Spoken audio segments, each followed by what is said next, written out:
Dominates.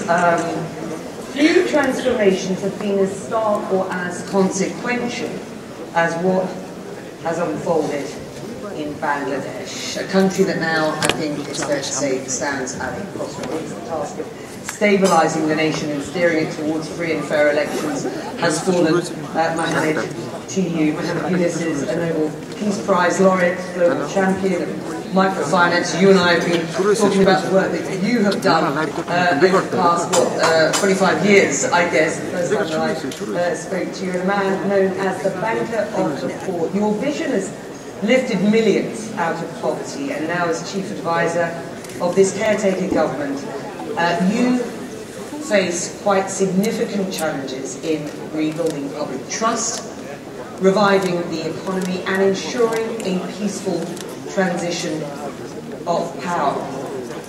Any regrets in taking on this role? No regret, but it's a big task. I was not ready for that. That's not what I'm looking for. Good to see you back here again. And I was concentrating on my work, as I did, on the issues, microcredit, social business, how to transform the economy completely, overhaul the things. In a way, it changes the perspective of the entire world. So while I was doing this, I was designing the Paris Olympic as a social business Olympic. So that is good for people, it's not just entertainment and so on. And they are very happy to work together to design that. So I was in Paris. I was called back from home that you come back home because this is something happened. You have to take the responsibility. Just something had happened. The students had hit the streets and they had demanded your return. Amazing students came up, offered their bodies and said, shoot us as many as you want, but we're not going away. You have to leave the country, you have to leave it to the people who deserve better. And so there's a tremendous outburst against the government. And the students won. There was Prime Minister, the previous Prime Minister, she left the country. At that point I was called to come in. That's how I got involved with that. The ousting of former Prime Minister Sheikh Hasina, of course, has happened. And there is a palpable anger among the people over the Hasina regime, particularly after some pretty inflammatory remarks from her. Demonstrators just last week attacking her home, certainly the historic home of her father.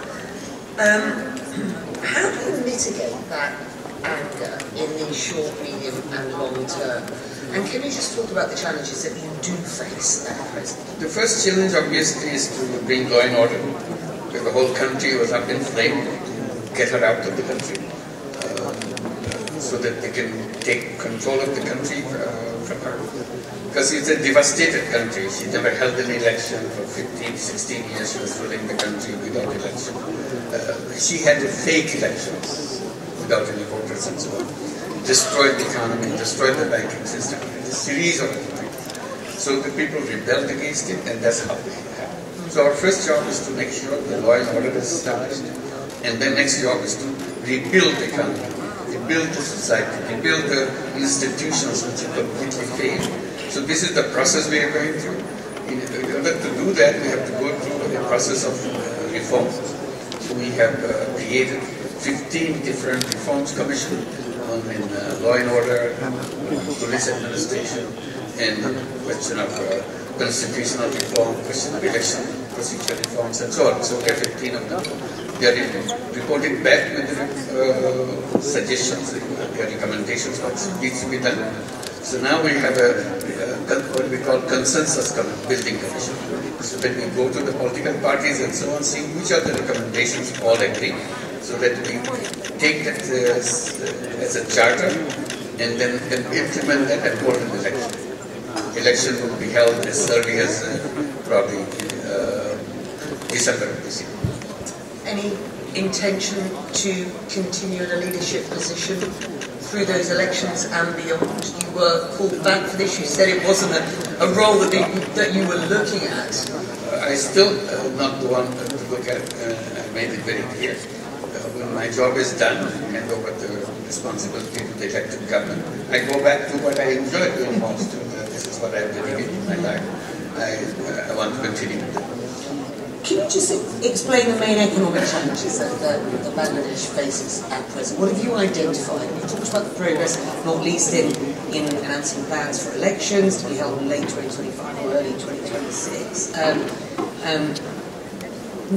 What are sort of fundamental issues that you need to work on with regard to the economy? When you have an earthquake, everything falls apart. So after the earthquake, you try to take break again. This is our situation. Economy, society, administration, everything fell apart. So our job is to rebuild piece by piece. To give an example, the banking system. Banking system was completely collapsed. $16 billion were taken away from the banking system. Stolen from the banking system. And in total, there are $17 billion per year which shifted away from Bangladesh by over-invoicing, under-invoicing, all kinds of corrupt practices and so on. So the banking system is on the verge of collapse, our economy is on the verge of collapse, and we have to rebuild those things. Our reserve situation fell to the deepest point, so we have to rebuild that on the economic side. And people have to continue with life so they can survive that. So economy is number one, law and order is and then build the institutions, schooling, education, and everything else. What progress has been made in these investigations? Has India responded to your request for extradition? I mean, what are you doing to address the need for national reconciliation amongst the people while ensuring justice for victims? One, I'm very happy, feel very relieved that the United Nations High Commissioner for Human Rights published just a report on Bangladesh, documenting everything I just said about the killing, about the disappearance of people, torture chambers, how students were shot by the police and army under the order of the Prime Minister. So they vividly recorded that. So we don't have to go and tell the public and the world that, look, we are saying that these are all fabricated.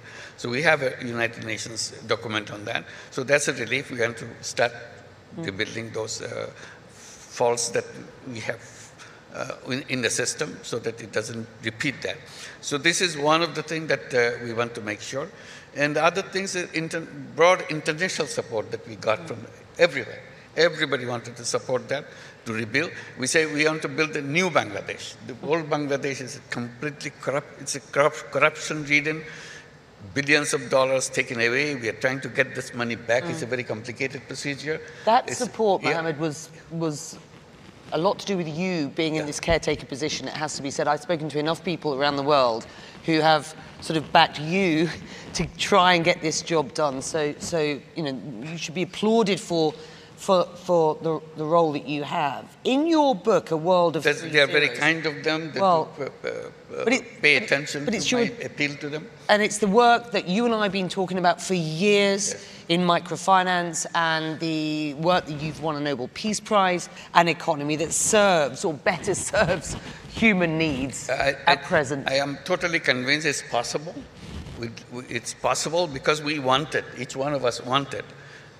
Since we want it, we have to bring it out from us to make it happen.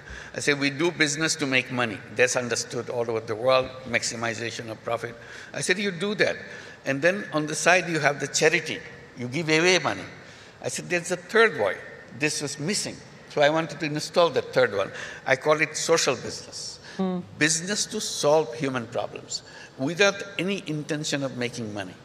If you can give away money, I said, why don't you just invest? Make it as a business.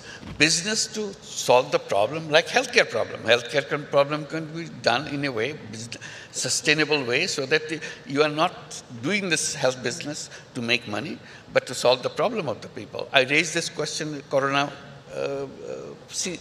time, saying all the vaccines that are coming out, this should be done in pharmaceutical companies as a social business, so that you cover your cost, but people get it cheap. So if you want to maximize your profit even on the vaccine, then your attention is very different. You make billions of dollars, but many people die on the way. This is altruistic. Is it also slightly naive? It's not naive. People say, will people be interested in that? I said, of course they will be interested. And how come? I said, yes, making money may be happiness. Making other people happy is a super happiness. You do it, you feel happy. This happiness that is matters. It's not about something else. So I said, there's plenty of technology in the world, plenty of creative ideas in the world, but we're not using it for solving the problems of the people. All kinds of problems people suffer. So why don't you create businesses, like I mentioned, healthcare, education, technology, and many other things. Are you baking that into your economic vision, finally, for Bangladesh and new Bangladesh going forward? Gradually trying to set it up in the education system, so that in the education system we're trying to encourage young people. First decide what you want to be, then you learn in this. If you don't have what you want to be, then you become a job seeker. You work for somebody else. And that's the end of your story. It's an absolute pleasure. It's my pleasure. It's been a long time.